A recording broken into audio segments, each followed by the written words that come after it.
प्यारे बच्चों, ये क्वेश्चन एलसी ऑसिलेशन का है। वैसे ये क्वेश्चन आईआईटी के एंट्रेंस में आ चुका है। जब मेंस और ये जो होता है एडवांस नहीं होते थे, एक ही बार होता था एग्ज़ाम, उस वक्त का ये क्वेश्चन है। तो कोई बहुत टफ नहीं था, इजी था एलसी ऑसिलेशंस के बारे में। तो मैंने भी आपको थोड़ा सा एलसी सर्किट के बारे में बताया है, काफ़ी कुछ डिटेल में बताया है। और मुझे उम्मीद है कि आप समझ गए होंगे कि एलसी सर्किट में जब कोई कैपेसिटर फुल्ली चार्ज रहता है, जब उसको इंडक्टर के साथ कनेक्ट करते हैं तो कैसे वो डिस्चार्ज होता है और ये ऑसिलेट करता है, एनर्जी का भी, चार्ज को भी और करंट को भी। ये सब हम लोगों ने देख चुके हैं, ये सब देखे होंगे। जो रिलेशन होगा ये सब आपने कुछ देखा होगा कि जो चार्ज होता है, जो इक्वेशन आता है Q = Q0 cos ωt and I = I0 sin ωt, where I is equal to Q0 into omega. यहाँ पर ओमेगा हमारी क्या है? सिस्टम की नेचुरल फ्रीक्वेंसी है। सिस्टम की क्या है? ये फ्री यानी सर्किट की फ्रीक्वेंसी है। ये रेजोनेट फ्रीक्वेंसी नहीं, क्योंकि रेजोनेट एलसीआर सर्किट में होता है। ये एलसी सर्किट है। एलसी सर्किट क्या है? और एलसी ऑसिलेट करता है। जिस तरह से simple harmonic motion, simple pendulum होती है, या फिर आपका स्प्रिंग मास सिस्टम होता है, वो ऑसिलेट करता है, उस तरह से ये भी ऑसिलेट करता है। तो इस तरह से हमारा जो है ओमेगा जो होता है, नेचुरल फ्रीक्वेंसी ओमेगा जो होती है सर्किट के जो है ये पैरामीटर्स पे डिपेंड करती है। ये होती है L/C। ये सब हम लोग देख चुके थे। तो एक क्वेश्चन देखिए, पहले क्वेश्चन को अच्छी तरह से पढ़ लीजिए। कोई बहुत मुश्किल क्वेश्चन नहीं है, थोड़ा सा ठीक है, थोड़ा सा कंसेप्ट जिसका क्लियर होगा आसानी से कर लेगा। An inductor of inductance 2.0 millihenry is connected across a charged capacitor of capacitance 5.0 microfarad, and the resulting LC circuit is set oscillating at its natural frequency. If Q, small q, is the instantaneous charge, देखिए instantaneous charge है, if Q is the instantaneous charge on the capacitor and I, small I, is the current in the circuit, if the maximum value of the charge on the capacitor is found to be 200 microcoulomb, maximum charge है, यानी हमको जो दिया हुआ है, ये दिया हुआ है Q0, मैक्सिमम चार्ज ये है 200 माइक्रोकूलम, ये दिया हुआ हमको। तो हमको पता क्या करना है? Find the maximum value of the current आई। हमें करंट की मैक्सिमम वैल्यू पता करनी होती है। तो ठीक है, थोड़ा सा जरा एलसी ऑसिलेशन को अपने माइंड में लाइए, अपनी मेमोरी से थोड़ा इसको रिकॉल कीजिए कि एलसी ऑसिलेशन में क्या होता था।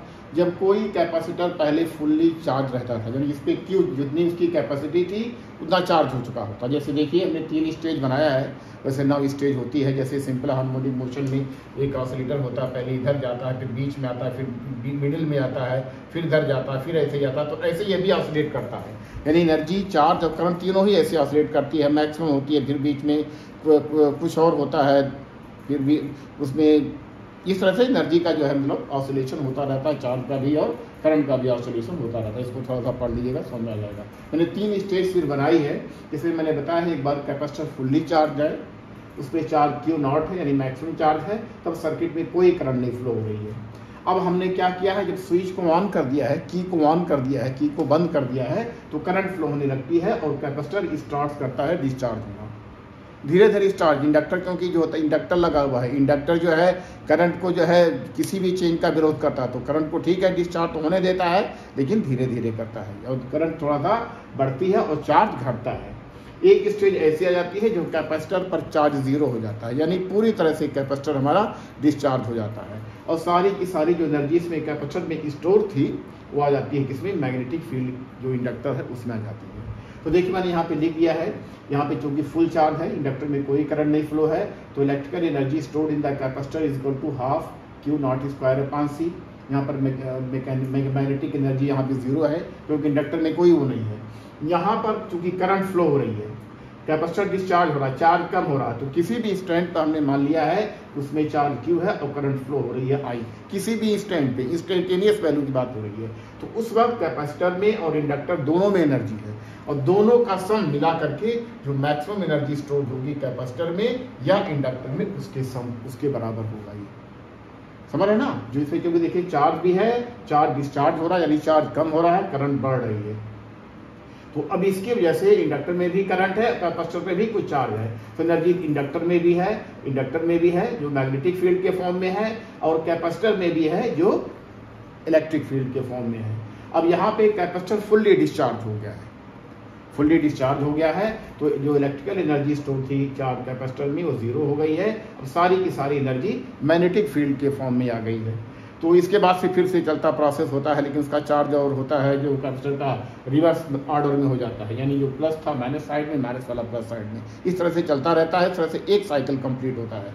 जैसे पेंडुलम में होता है, जैसे पेंडुलम यहाँ था, हमने इसको डिस्प्लेस किया, यहाँ चला गया, यहाँ पोटेंशियल एनर्जी थी, फिर बीच में ऐसे आता है तो यहाँ पे कहीं पोटेंशियल और काइनेटिक एनर्जी दोनों रही होगी, फिर बीच में आ गया तो यहाँ पर सिर्फ काइनेटिक एनर्जी रही होगी, फिर थोड़ा सा आगे बढ़ा फिर इसमें पोटेंशियल और काइनेटिक रही होगी, फिर जब हाईएस्ट पोजीशन में पहुंच गया तो यहाँ पे सिर्फ क्या रहेगी, पोटेंशियल एनर्जी रही होगी, फिर ऐसे ही यानी फिर यहाँ से चलना शुरू होता है। तो ठीक इसी तरह से कैपेसिटर जो है चार्ज और डिस्चार्ज होता रहता है, लेकिन जो है ऑसिलेट करता है, यानी जो प्लस था इसके बाद सब क्या होगा, ये साइड माइनस में आ जाएगी, ये प्लस में आ जाएगा। तो ठीक है, हम लोग पढ़ चुके, उसमें डिटेल मुझे नहीं जाना है, हमको सिर्फ क्वेश्चन पे आना है। तो पहले ये बताना है find the maximum value of current I not. Maximum value कितना, इसको देखिए सॉल्यूशन में लिख रहा हूं मैं, इसको सॉल्यूशन ए।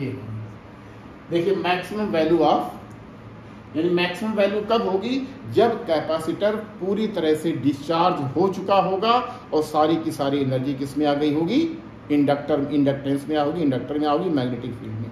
यानी यहाँ पर जो कैपेसिटर में जो एनर्जी स्टोर थी, half Q not square upon C is equal to half L I not square, ये होता है फॉर्मूला। यानी यहाँ पर जो सारी की सारी एनर्जी किसमें है, कैपेसिटर में स्टोर है, फिर वही एनर्जी जब कैपेसिटर डिस्चार्ज हो गया तो मैग्नेटिक फील्ड में आ गई। तो ये हो गए दोनों इक्वेशन हमारे क्या है, ये एनर्जी पर है, क्योंकि ये कैपेसिटर में एनर्जी है पूरी और इंडक्टर में एनर्जी है। तो इसी फार्मूले का यूज कीजिए और इसमें हम आई नॉट इसमें उतारते हैं। आई नॉट पूछा है maximum value of the current, I not is equal to what, हमको ये बताना है आई नॉट की वैल्यू कितनी होगी। क्यू नॉट देखिए मैक्सिमम चार्ज, मैक्सिमम में दिया लिखा हुआ 200 माइक्रोकूलाम तक चार्ज हो चुका है, तो क्यू नॉट हमारा 200 माइक्रोकूलाम है, और ये हमारा सी भी दिया हुआ है, एल भी दिया हुआ है। इसको सॉल्व करने के लिए आई नॉट निकालने के लिए पहले क्या किया, दोनों पैसे पहले दोनों हाफ हाफ कैंसिल कर दिए।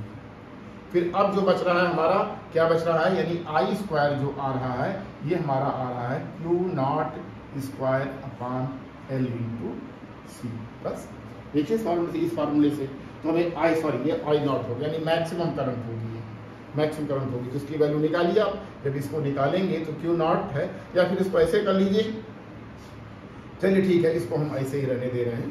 तो क्यू नॉट हमें दिया हुआ है, आई तो क्यू नॉट हम निकाल लेंगे, ये 200 माइक्रोकूलाम है, 200 इंटू 10 टू द पावर -6 का स्क्वायर हो जाएगा। और नीचे क्या है, एल की वैल्यू दी हुई है, एल की वैल्यू कितनी दी हुई है, एल की वैल्यू दी हुई है 2.0 माइक्रो हेनरी, यानी जो एल हमारा दिया हुआ है, एल दिया हुआ है 2.0 मिली हेनरी, इसको हेनरी में कन्वर्ट करेंगे तो 2.0 इंटू 10 टू द पावर -3।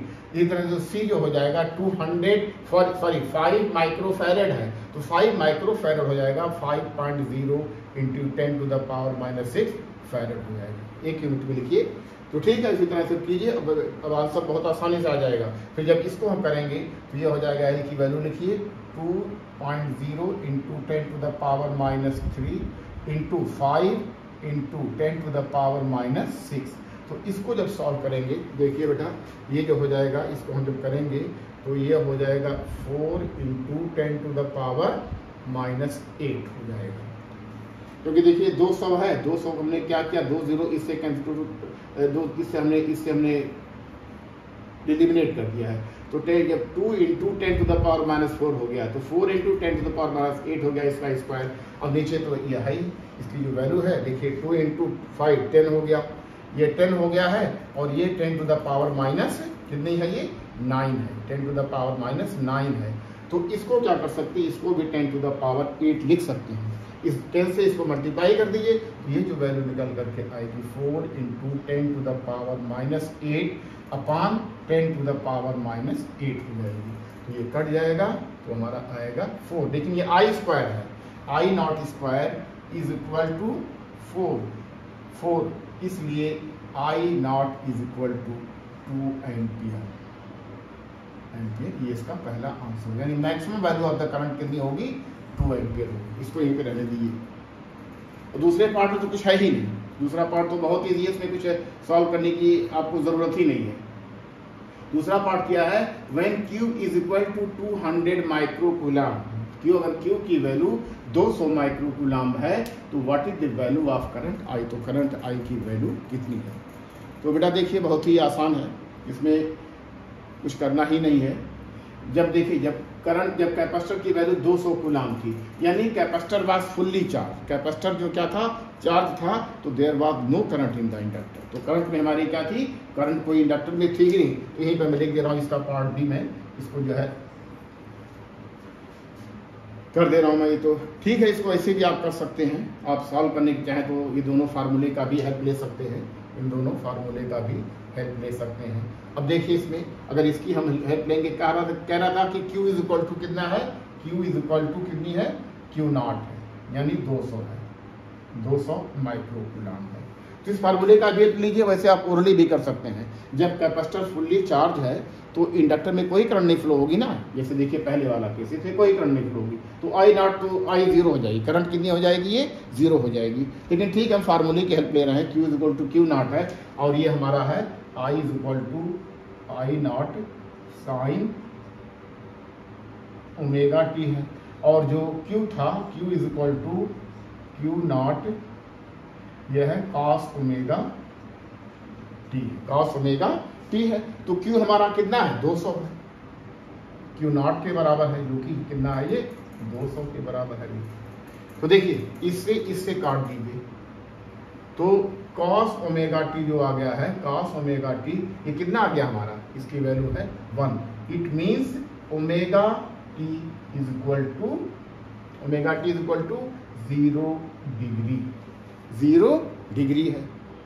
कोई एंगल, क्योंकि कॉस ओमेगा टी तभी तो भाई 1 होगा जब ये देखिए, क्योंकि कॉस ओमेगा टी हमारा 1 हो गया है, ये और ये दोनों, इन दोनों इक्वेशन पे इक्वेट कीजिए, इससे हमारा कितना मिला, cos omega T is equal to 1, तो ओमेगा टी कितना आ गया है, 0, क्योंकि कॉस 0 ही 1 होता है। तो जब ये 0 हो गया है तो इसी को लगाएंगे, I is equal to I not sine 0, sine 0 की वैल्यू कितनी होती है, 0 होती है, ये हो गई 0, यानी आई इज इक्वल टू 0। इस केस में, ये केस नंबर बी में, आंसर नंबर बी में हमारा आंसर होगा 0। ये अगर आप कुछ नहीं करना चाहते हैं, सिर्फ हम लिखना चाहते हैं, लिख दीजिए कि since the capacitor was fully charge so there will be no current through the inductors, that's all for the full answer. पूरा आंसर उसी के लिए है। लेकिन ठीक है, इसमें सॉल्व न्यूमेरिकली भी सॉल्व कर दिया आपने और वैसे समझा के भी लिख दिया, तभी दोनों बातें एक तरह से हुई, दोनों से आंसर करेक्ट आपका है। ठीक है, इसको दोनों को नोट कर लीजिए, फिर हम सी पार्ट पर आते हैं तो देखते हैं क्या होता है। इसको थोड़ा सा नोट कर लीजिए, इसका फोटो खींच करके या फिर स्क्रीनशॉट लेकर के रखिए। अब हम सी पार्ट पर आते हैं, सी पार्ट पर। चलिए ठीक है, आई नॉट इसको कहीं लिखे रहिए कि जो हमारी आई नॉट की वैल्यू है, इसको यहाँ देख लीजिए, आई नॉट की वैल्यू किसकी जरूरत पड़ेगी, I not is equal to 2 ampere है। ठीक है, तो और क्यू नॉट वगैरह तो आपको दिया ही हुआ है, क्यू नॉट दिया ही है। तो ठीक, हम उसके जो है सी पार्ट पर आते हैं। सी पार्ट के दौरान इसको मैं मिटा रहा हूँ।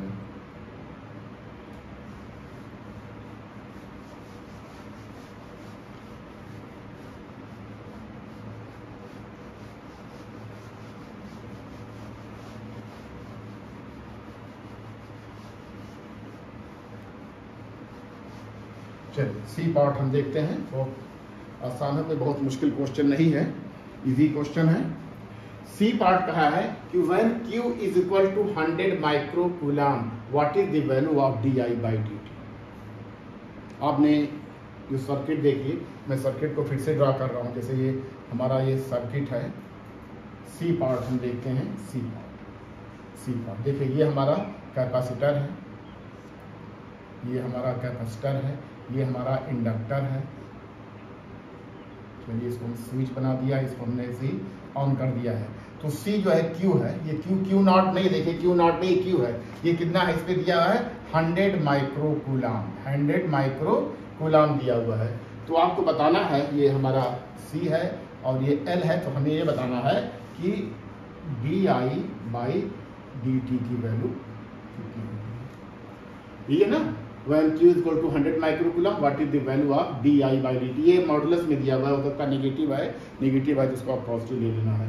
चलिए ठीक है, कुछ नहीं करना है आपको इसमें। देखिए सिंपल सा सर्किट है, आपने इसमें किरचॉफ करंट लगाना है कि सॉरी केवीएल लगाना है, किरचॉफ वोल्टेज लगाना है। इसके लिए जो पहले ही आप कर चुके हैं इस सर्किट को, जब सोल्यूशन जब इसको सर्किट को सॉल्व कर रहे थे हम, डेरिवेशन ले रहे थे, तो उसमें हम क्या लिखते थे, पहले केवीएल लिखते थे, KVL for the LC circuit, KVL for the given LC circuit, तो ठीक है KVL लिखिए। KVL लिखेंगे तो हो जाएगा, जैसे इस पे वोल्टेज कितनी हमारी, जैसे मान लीजिए हमारा ये प्लस है, ये हमारा प्लस है और ये करंट हमारी जो है ऐसे फ्लो हो रही है, ये हमारी करंट मान ली जा रही ऐसे जा रही है। तो इस केस में क्या होता है जानते हैं, इस पे कितना पोटेंशियल होता है Q अपॉन सी प्लस या सॉरी माइनस होता है, ये देखिए ये हमारा प्लस है और ये हमारा क्या है, ये माइनस है, तो minus L D I upon D T बरा इज इक्वल टू 0। ये किरचॉफ वोल्टेज लॉ है फॉर द ये इस लूप के लिए। तो देखिए सारी वैल्यू थी, हमको D I by D T निकालना, कुछ बहुत वो नहीं है, बस सिंपली निकल जाएगा। क्यू नॉट हमको दिया, क्यू दिया हुआ है, Q equal to 100 microcoulomb. L और सी जो सर्किट के पैरामीटर्स उनकी वैल्यू भी दी हुई है। तो इस तरह से देखेंगे तो ये हमारा हो जाएगा, इसको लिख सकते हैं L D I upon D T is equal to Q upon C. Again इसलिए लिख सकते हैं क्या, D I upon D T is equal to Q upon L into C. बस इसकी वैल्यू पुट कीजिए, बहुत आसानी से निकल जाएगा। क्यू की वैल्यू दी हुई है, क्यू कितना दिया हुआ है 100 माइक्रोकूलम है, इसको कूलम में लिखिए 10 टू द पावर -6 हो गया। क्यू 100 माइक्रोकूलम, इसको कूलम में लिख लिया है, तो 100 इंटू 10 टू द पावर -6 हुआ। एल दिया हुआ है 2 मिली हेनरी है, तो ये हो जाएगा 2.0 into 10 to the power -3 henry. And C दिया हुआ है 5 माइक्रोफैरेड, तो 5 माइक्रोफैरेड को 5.0 into 10 to the power -6 farad लिख दीजिए, ये हो जाएगा। बहुत इजी है, आसानी से आपका जो ये क्वेश्चन हो गया है ये। तो ठीक है, इसको देखिए, इसको कैंसिल कीजिए, जिसको सब सिंप्लीफाई करेंगे तो ये क्या हो जाएगा 10 टू द पावर 6 माइनस दोनों ये है, दोनों इसको कैंसिल कर दें। चलिए कैंसिल हो जाएगी।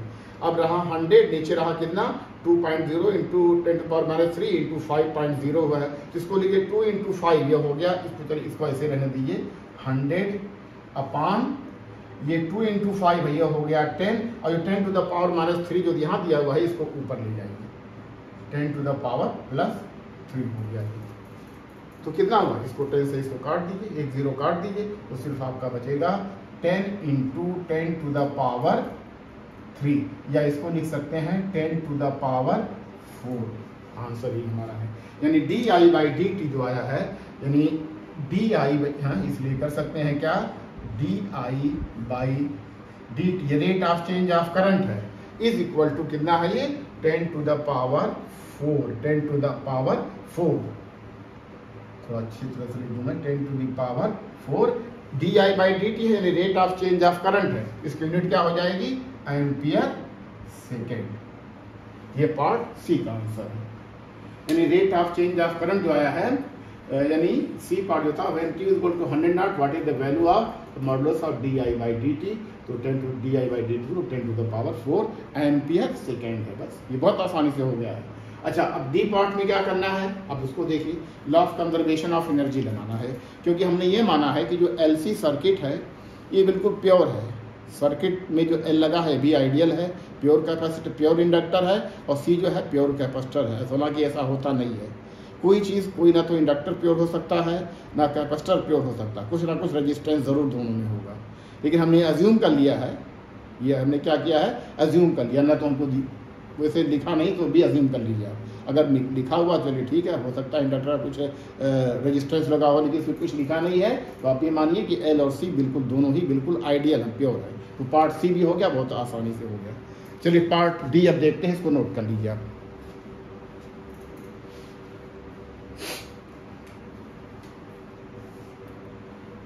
ठीक है, मैं इसको अब मिटा रहा हूं मैं। अब आते हैं पार्ट डी की तरफ।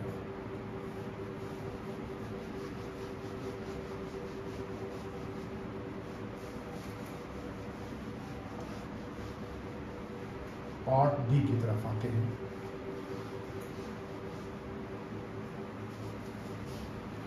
पार्ट डी की तरफ आते हैं तो पार्ट डी में ये कह रहा है कि when I is equal to half of its maximum value, what is the value of charge Q on the capacitor। देखिए बीच वाली स्टेज है ये, जब कैपेसिटर डिस्चार्ज होता है तो ऑल ऑफ सडन नहीं डिस्चार्ज होता है, ग्रेजुअल डिस्चार्ज होता है, क्योंकि इंडक्टर चेंज होने का विरोध करता है, अपोज करता है ये। तो आपको ये बताना है कि when I is equal to half of its value, यानी जो दिया हुआ है I जो है I नॉट की हाफ है, ये दिया हुआ है। तो अब ये बताना है, यानी कहने मतलब ये है I equal to I not upon half. तो करंट फ्लो हो रही है, यानी कैपेसिटर डिस्चार्ज हो रहा है, यानी कैपेसिटर भी पूरी तरह से डिस्चार्ज नहीं हुआ है, कैपेसिटर पे कुछ चार्ज है और इंडक्टर में कुछ करंट भी फ्लो हो रही है। ये भी इंस्टेंटेनियस, यानी किसी भी स्टेट की बात हो रही है ये। तो आपको इसी कंडीशन पे लगाना है। तो आपको क्या लगाना है, law of conservation of energy लगाना है। जैसे सिंपल हार्मोनिक मोशन में एनर्जी क्या रहती है, कांस्टेंट रहती है, कंजर्व रहती है। इसमें क्या लगाना है, law of conservation of energy, law of conservation of energy. किसकी एनर्जी की बात हो रही है, energy of the inductor and energy of the capacitor की बात हो रही है, कि दोनों एनर्जी जो पहले एनर्जी थी बाद में है, या किसी भी स्टेट में, हर स्टेट में कांस्टेंट रहती है। तो देखिए पहले एनर्जी जब कैपेसिटर फुल्ली चार्ज था उस वक्त एनर्जी कितनी थी, half Q not upon C. जब कैपेसिटर एकदम डिस्चार्ज हो गया है, यानी सारी की सारी एनर्जी मैग्नेटिक एनर्जी में आ गई है इंडक्टर में, तो हाफ एल बी स्क्वायर हो गई है।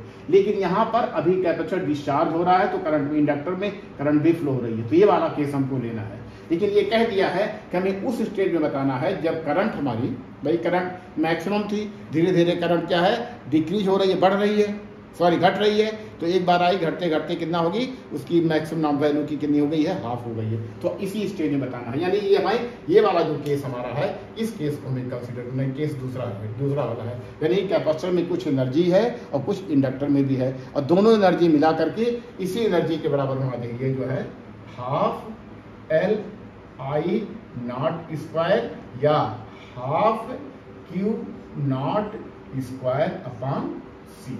ये इसी में होना चाहिए। तो अब देखिए, क्योंकि दोनों एनर्जी बतानी है कि दोनों में एनर्जी इस वक्त हमारा ये वाली सेकंड वाला केस है हमारा, इस तरह से केस है, यानी कुछ एनर्जी कैपेसिटर में भी रही होगी, यानी कैपेसिटर में मान लिया एनर्जी थी कितनी, जिस वक्त चार्ज रहा होगा हमारा क्यू रहा होगा, नॉट क्यू नॉट है upon C, Q not square upon C, plus inductor में जो एनर्जी थी हाफ एल आई है, एल आई स्क्वायर, लेकिन आई की वैल्यू जो दी हुई है आई नॉट अपॉन 2 है, आई नॉट अपॉन 2 है। तो चलिए इसको फिर से हम इसको लिख लेते हैं, यानी ये half Q not square upon C, not बहुत जल्दी जल्दी खराब होता है, प्लस हाफ एल आई की वैल्यू कितनी है, आई नॉट अपॉन 2 का whole square is equal to half L I not square या is equal to half Q not square upon C. जब इसको समझ रहे हैं ना, एक बार फिर से मैं बताने की कोशिश करता हूं। ये देखिए एनर्जी कब थी, जब कैपेसिटर फुल्ली चार्ज था, तो इंडक्टर पे कोई एनर्जी नहीं थी।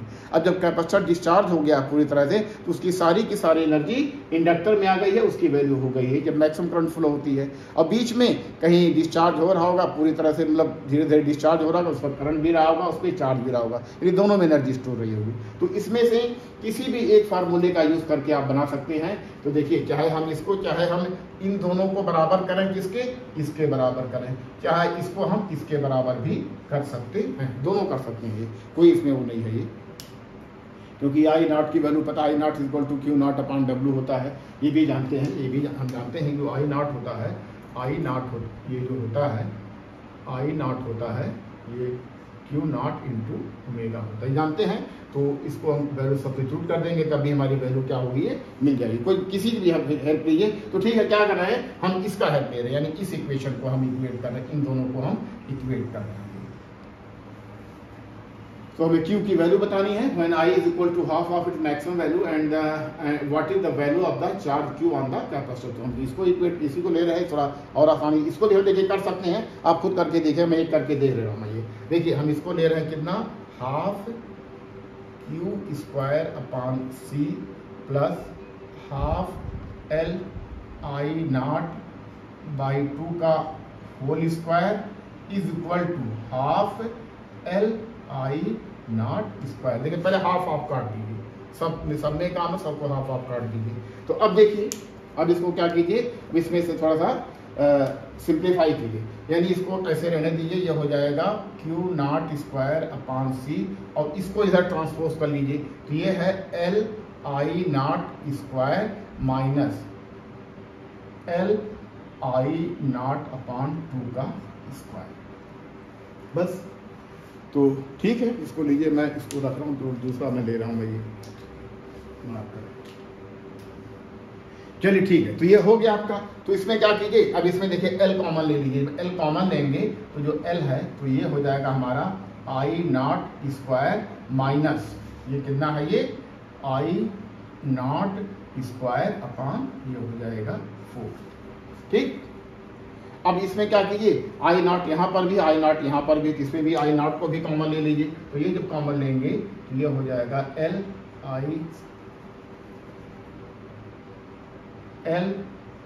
आई नॉट स्क्वायर 1 माइनस 1/4। तो इसको आप कह सकते हैं कि जो क्यू स्क्वायर अपॉन सी है ये हमारा है एल, और आई नॉट की वैल्यू कितनी है, 2 है। आई नॉट पहले देखा आपने, यहाँ पे आया था 2 एम्पियर आया था, जो पहले फर्स्ट पार्ट में जो आपने कैलकुलेट किया था, मैक्सिमम वैल्यू लिखा था। तो आई नॉट की वैल्यू कितनी है, 2, तो ये हो जाएगा 2 का स्क्वायर हो जाएगा, 2 का स्क्वायर हो जाएगा इंटू ये हो जाएगा 3/4 हो जाएगा। तो 2 का स्क्वायर 4 होता है, 2 का स्क्वायर क्या होता है 4, तो ये 4 और 4 ये कैंसिल हो गया, तो आपका क्या बचा, Q square is equal to L C into 3, या कह सकते हैं Q is equal to under root L C into 3, बस। L और C की वैल्यू पता है आपको, L की वैल्यू रखिए यहाँ पर, L की वैल्यू रखिए, L की वैल्यू कितनी है, 2 मिली हेनरी है। तो 2 into 10 to the power minus 3, C की वैल्यू है 5 into 10 to the power minus 6 farad है, और अंडर रूट 3 तो है ही, अंडर रूट 3 है ही। तो जो ये क्यों हो गया, ये हमारी किस किया है, ये क्यों आया है, क्यों आया है। तो ठीक है, देखिए इसको जो क्यों, इसको सिंप्लीफाई कीजिए, जब इसको सिंप्लीफाई करेंगे तो 2 इंटू 5 10 हो गया, इससे क्या कीजिए 10 हो गया है, तो इसको 10 टू द पावर माइनस 3 है, 10 टू द पावर माइनस 2 हो जाएगा, क्योंकि 10 into 10 to the power minus 3 ये हो जाएगा 10 टू द पावर माइनस 2, और 10 to the power minus 2 into 10 to the power minus कितना हुआ 6, तो 10 टू द पावर माइनस 8, यानी जो क्यू नॉट आया है, not Q not is equal to 10 to the power minus 8 into 3, बस। इसको समझ रहे होंगे ना, ये जो है तो 2 इंटू 5 10 हो गया, 2 इंटू 5 10, और 10 into 10 to the power minus 9 10 to the power minus 8 हो गया है। अब 10 टू द पावर माइनस 8 इसका जब एलसीएम लेंगे, ये स्क्वायर रूट लेंगे, तो ये हो जाएगा 10 to the power minus 4 into under root 3। अब अंडर रूट 3 की वैल्यू जानते हैं 1.732 होती है, तो चलिए इसको ऐसे रहने दीजिए, इसको ऐसे रहने दीजिए, ये हुआ 10 to the power minus 4 into under root 3 की जो वैल्यू होती है 1.732 होती है। तो जो क्यू जो हुआ है ये हो जाएगा 1.732 into 10 to the power minus 4 हो जाएगा। तो इस तरह से जो है इसकी वैल्यू आ जाएगी इतना कूलम। कूलॉम मीन्स सी आ जाएगा, कूलॉम मीन्स सी कर लीजिए। या इसको अगर और अच्छा लिखना चाहते हैं तो माइक्रो कूलॉम के फॉर्म में लिखना चाहते हैं तो इसको लिख दीजिए 173.2 माइक्रो कूलॉम, ये भी आपका आंसर है। किस तरह से पार्ट डी भी हो गया हमारा, ये जो पार्ट डी था ये पार्ट डी का आंसर है ये। ठीक है, इसको भी पार्ट डी का आंसर भी आपने लिख लिया तो हो गया। ये बहुत आसानी से बेटा हो गया, बहुत कुछ बहुत टफ नहीं है, इजी ही है, क्योंकि ये एलसी सर्किट वगैरह पहले पढ़ चुके एलसी ऑसिलेशन। लेकिन ये क्वेश्चन बेटा जब पहले इंट्रेंस एग्जाम आईआईटी का दोनों सब एक साथ ही एक ही बार होता था, उस वक्त की बात है, आज के 10-12 साल पहले ये क्वेश्चन आया था ये। तो ठीक है, देखिए सिंपल क्वेश्चन है, इसे बोर्ड में भी आ सकता है इस तरह के क्वेश्चन, उसको अच्छी तरह पढ़िए, इससे बहुत से कंसेप्ट भी क्लियर होंगे। एलसी ऑसिलेशन भी इससे क्वेश्चन जरूर आता है। अच्छा, चौथा पार्ट है what is the natural frequency of the circuit. इसकी नेचुरल फ्रीक्वेंसी निकालनी है, इसके लिए आपको बस सीधा सा फार्मूला लगा दीजिए, नेचुरल फ्रीक्वेंसी का। तो ठीक है, इसको मिटा देना, इसको चाहिए तो नोट कीजिए और उसके बाद आगे बढ़ते हैं। लास्ट वाला पार्ट बहुत सिंपल है, ये सभी लोग इसको कर लेंगे। ठीक, अब इसको मैं मिटा रहा हूँ।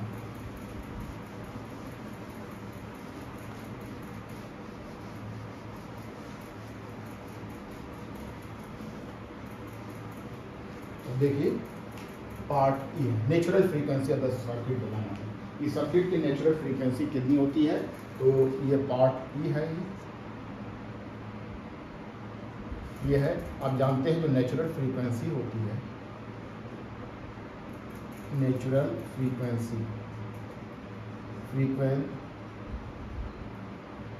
Is equal to omega naught. देखिए ये रेजोनेंट फ्रीक्वेंसी की तरह आता है, लेकिन ये रेजोनेंट फ्रीक्वेंसी नहीं है, क्योंकि ये एलसी ऑसिलेशन ऑसिलेटर है ये, क्योंकि ऑसिलेट करता है नेचुरल। और ये जो होती है रेजोनेंट फ्रीक्वेंसी अलग चीज़ होती है, वो सर्किट पैरामीटर्स के ऊपर डिपेंड करती है। जो होता है जब एल और सी में पोटेंशियल ड्रॉप दोनों में इक्वल हो जाता है तब ये होती है, जब रेजिस्टेंस प्योर इंडक्टिव हो जाता है। लेकिन ये क्या है, जहाँ सर्किट प्योर रेजिस्टिव हो जाता है रेजोनेंट में, लेकिन यहाँ पे क्या है, एल और सी दोनों है ये, तो ये रेजोनेंट फ्रीक्वेंसी नहीं है, इसको don't confuse it with resonant frequency.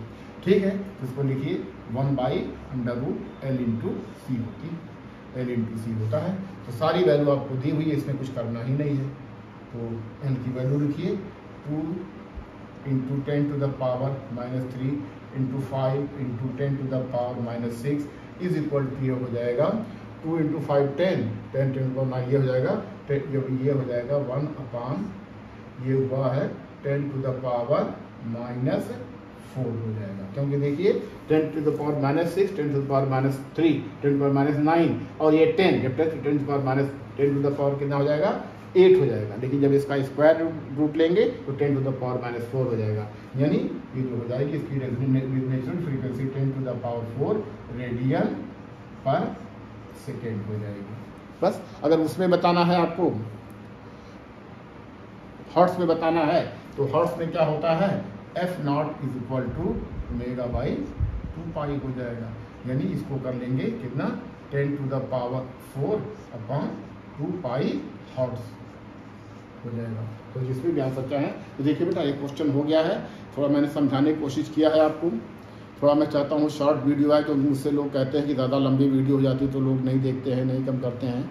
तो ठीक है बेटा, मैं शॉर्ट ही बना रहा हूँ, इसलिए मैंने जितना हो सका उतना समझाने की कोशिश किया है। अब आपके ऊपर है कि उसको कैसे समझ रहे हैं। आप मेरी वीडियो को ज़रूर देखिए, समझिए बेटा, बहुत फ़ायदा होगा।